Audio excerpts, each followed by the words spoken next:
قرآن مجید کا جو یہ میوزک ہے، قرآن کے الفاظ کا جو حسن ہے، جہاں تک حسن معنوی ہے وہ تو ہر لفظ میں ہے، لیکن یہ حسن ظاہری، حسن صوتی، حسن لفظی، یہ اپنے کلائمیکس پر آپ کو نظر آئے گا سورہ رحمان میں۔ اس کی 4 آیات پر ذرا توجہ کریں گے، عجیب حقائق سامنے آئیں گے۔ جہاں یہ قرآن مجید کے حسن صوت اور حسن لفظی کی معراج ہے، وہیں اس کی پہلی 4 آیات میں 4 چوٹی کی چیزوں کا ذکر ہے، سب سے اونچی چیزیں۔ پہلی آیت کیا ہے؟ الرحمن۔ ایک آیت ہو گئی۔ رحمان کیا ہے؟ اللہ کا نام ہے۔ کبھی آپ نے غور کیا اللہ کے ناموں میں سب سے پیارا نام کون سا ہوگا؟ رحمان۔ کیوں؟ اس کا مادہ کیا ہے؟ رحمت۔ ہمیں سب سے بڑھ کر جس چیز کی ضرورت ہے وہ کیا ہے؟ رحمت خداوندی۔ نام اچھی طرح سن لیجئے اس حضور کے قول کو۔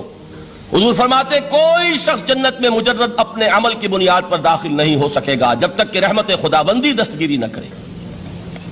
کسی صحابی نے بڑی ہمت اور جرأت کا ثبوت دیا کہ پوچھ لیا کیا حضور آپ بھی؟ جب آپ نے فرمایا کوئی شخص داخل نہیں ہو سکتا جنت میں محض اپنے عمل کی بنیاد پر جب تک کہ رحمت خداوندی جو ہے وہ دستگیری نہ فرمائے۔ پوچھا گیا کیا آپ بھی؟ آپ نے فرمایا ہاں میں بھی۔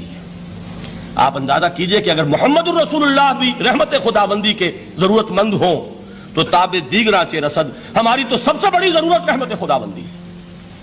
اب یہ رحمت جو ہے قرآن مجید میں اللہ تعالیٰ کی یہ شان 2 الفاظ کے ذریعے سے آتی ہے، رحیم اور رحمان۔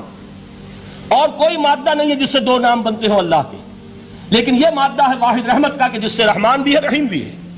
رحیم صفت مشبہ ہے، رحمت دائم ہو جائے گی، مستقل ہوگی تو رحیم کہیں گے۔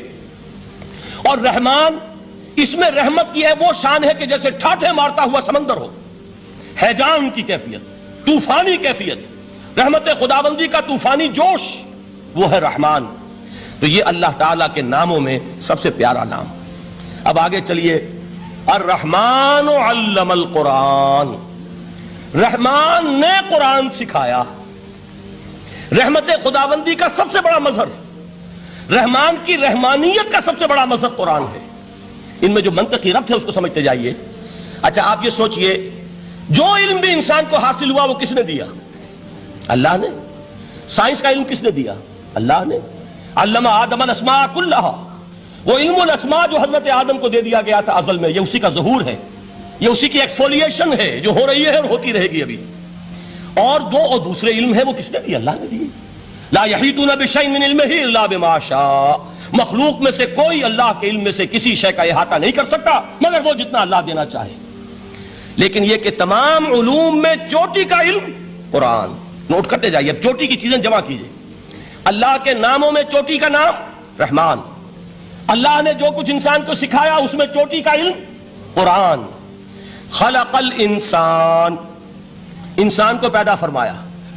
سوال یہ کہ حیوانات کو کس نے پیدا فرمایا؟ آسمان کس نے پیدا کیے؟ زمین کس نے پیدا کی؟ فرشتے کس نے پیدا کیے؟ کیا مطلب خلق الانسان؟ اس کی تمام مخلوقات میں اس کا کلائمیکس، اس کی تخلیق کی معراج، اس کے تخلیق کا نقطہ عروج انسان ہے۔ یہ ہے کہ جو مسجود ملائک بنا ہے۔ وَلَقَدْ كَرَّمْنَا بَنِي آدَمَ وَحَمَلْنَاهُمْ فِي الْبَرِّ وَالْبَحْرِ وَرَزَقْنَاهُمْ مِنَ الطَّيِّبَاتِ وَفَضَّلْنَاهُمْ عَلَىٰ كَثِيرٍ مِّمَّنْ خَلَقْنَا تَفْضِيلًا۔ تو تخلیق میں سب سے اونچی تخلیق انسان کی، علموں میں سب سے اونچا علم قرآن کا، اللہ کے ناموں میں سب سے اونچا نام رحمان۔ اب آئیے چوتھی چیز، علمہ البیان، انسان کو بیان کی صلاحیت عطا فرمائی۔ کیا اور کوئی صلاحیت عطا نہیں کی؟ بینائی کس نے دی؟ اللہ نے۔ اسی طریقے سے سماعت کس نے عطا فرمائی؟ اللہ نے۔ کتنی فیکلٹیز ہیں، کتنے ایکسٹرنل آرگنز ہیں سینس کے، کتنے انٹرنل سینسز ہیں جو اللہ نے دیے ہیں۔ لیکن یہاں بھی سمجھ لیجئے جتنی فیکلٹیز ہیں ہیومن فیکلٹیز، ان میں ٹاپ کی فیکلٹی جو ہے وہ اسپیچ ہے، کلام ہے، بیان ہے۔ جن لوگوں نے میڈیکل سائنس کا مطالعہ کیا ہے وہ جانتے ہیں کہ یہ برین ہے، ہیومن برین، اس برین میں جو وہ اوپر ایک زرد سا مادہ ہوتا ہے، گرے میٹر، اس کی ایک کوٹنگ ہوتی ہے، یہ ہائیسٹ ایوالوڈ فارم ہے، اور اس میں سب سے بڑا رقبہ جو ہے وہ اسپیچ سینٹر کہلاتا ہے۔ اسی لیے انسان کو حیوان ناطق کہتے ہیں۔ حیوان کے اور انسان کے مابین امتیاز قائم کیا گیا، نطق، گویائی، بولنا۔ اب یہ کیا چیز ہوئی؟ انسان کی صلاحیتوں میں سے سب سے اونچی صلاحیت۔ 4 آیتیں ہو گئی نا۔ اللہ کے ناموں میں سب سے چوٹی کا نام رحمان، اس نے جو علوم پیدا کیے ان میں چوٹی کا علم قرآن، اس نے جو مخلوقات پیدا فرمائی ان میں چوٹی کی مخلوق انسان، انسان کو جو صلاحیتیں اور استعدادات عطا فرمائی ان میں چوٹی کی استعداد بیان۔ جمع کیجئے نتیجہ کیا نکلے گا؟ وہ نتیجہ ایک حدیث نبوی کی شکل میں سامنے آتا ہے۔ پہلی حدیث میں نے یہی پڑھی تھی، اس کے راوی کون ہے؟ عثمان ابن عفان۔ میں حیران ہوتا ہوں، وہ قافیہ یہاں بھی موجود ہے، رحمان، قرآن، بیان، انسان، عثمان، عفان، باپ کا نام بھی اسی وزن پر ہے، عثمان ابن عفان۔ عن عثمان ابن عفان رضی اللہ تعالی عنہ قال قال رسول اللہ صلی اللہ علیہ وسلم، حضرت عثمان شہید مظلوم ذو النورین رضی اللہ تعالی عنہ فرماتے ہیں کہ اللہ کے رسول صلی اللہ علیہ وسلم نے فرمایا، خیرکم من تعلم القرآن وعلمہ، تم میں سے بہترین لوگ وہ ہیں جو قرآن سیکھیں اور سکھائیں۔ قوت بیان جو تمہاری ٹاپ فیکلٹی ہے، اس کا استعمال کسی گھٹیا کام کے لیے نہیں ہونا چاہیے۔ دیکھیے اردو میں محاورہ ہے کہ توپ سے مکھی نہیں ماری جاتی، توپ بنائی گئی ہے کسی بڑی شے کے لیے، مکھی مارنے کے لیے توپ استعمال نہیں ہوتی۔ یہ قوت بیان جو ہے، جو ٹاپ موسٹ فیکلٹی ہے ہیومن جو فیکلٹیز ہیں ان میں سے، اس کا استعمال بھی ٹاپ موسٹ ہونا چاہیے۔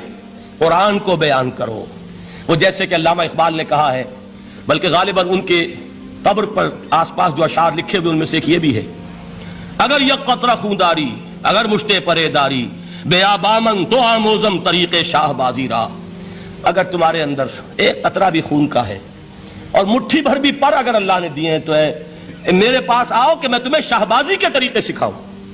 اسی طرح جان لیجئے، اگر اللہ نے قوت گویائی عطا فرمائی، اگر اللہ نے تمہیں حیوان ناطق بنایا، اگر اللہ تعالیٰ نے تمہیں یہ صلاحیت عطا فرمائی، اس صلاحیت کا مصرف دنیا کو نہ بناؤ، اس صلاحیت کا مصرف اللہ کے کلام کو پھیلانے پر اس کو صرف کرو۔